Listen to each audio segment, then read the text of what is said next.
Starting to 6 o'clock with breaking news, former Illinois Governor George Ryan has died. The Republicans' legacy of prison reform marred by controversy. And WGN has live team coverage tonight. Christine Flores has reaction to Ryan's death. We'll check in with her at 6:30. But first, we want to get to WGN's Julian Cruz, who joins us live from the former governor's hometown of Kankakee. Julian?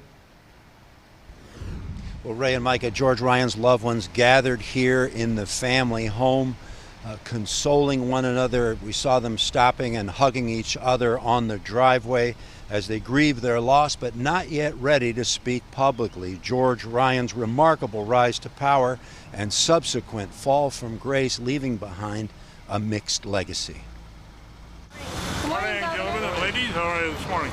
A 2006 corruption conviction on racketeering, bribery, and money laundering charges, sending George Ryan to the federal penitentiary for 5 years. The scandal that put him in prison revolving around the illegal sale of commercial driver's license, the alleged scheme part of a political fundraising effort when Ryan was Secretary of State. An unqualified truck driver who illegally paid to get his license involved in a deadly 1994 accident. 6 children burned to death in a minivan.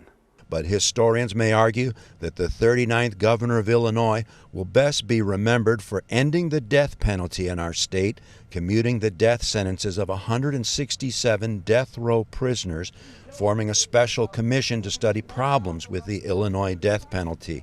Ryan elected 5 times to the Illinois House from 1973 to 1983, becoming lieutenant governor and later Secretary of State from 1983 to 1999 before winning election as the 39th governor of Illinois. Then there's Ryan's historic face-to-face with Cuban dictator Fidel Castro, Ryan leading a delegation of top Illinois business leaders to the island in 1999, hoping to boost the shipment of Illinois grains to Havana, food shipments to Cuba at the time exempt from the U.S. embargo. The visit was the first time a sitting U.S. governor traveled to Cuba in half a century. Neighbors who have known the Ryan family since the 70s, remembering the qualities that made the former governor special.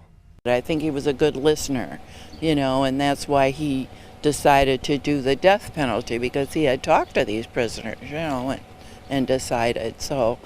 And that's what I think was great about him. And his neighbors also remembering his booming voice. He was a big personality, and people here who have lived with the Ryan family for decades are sending their condolences. Sad to see him go. In Kankakee, Julian Cruz, WGN News. Thank you, Julian.